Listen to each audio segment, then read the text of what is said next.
Nanatiling buhay ang pag-asa ng Akari para sa semis ng 2024 Premier Volleyball League.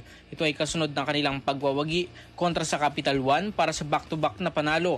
Nagtapos ang laban sa score na 25-17, 25-14 at 25-20 sa pangunguna ni Dindin Santiago Manabat na nakakuha ng 25 points mula sa 20 attacks, 3 blocks at 2 aces.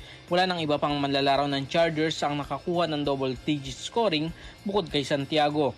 Sa ngayon, gumanda pa sa 4 na panalo at 5 talo ang standings ng Akari habang nananatiling kulelat ang Solar Spikers na may 1 panalo at 8 talo na.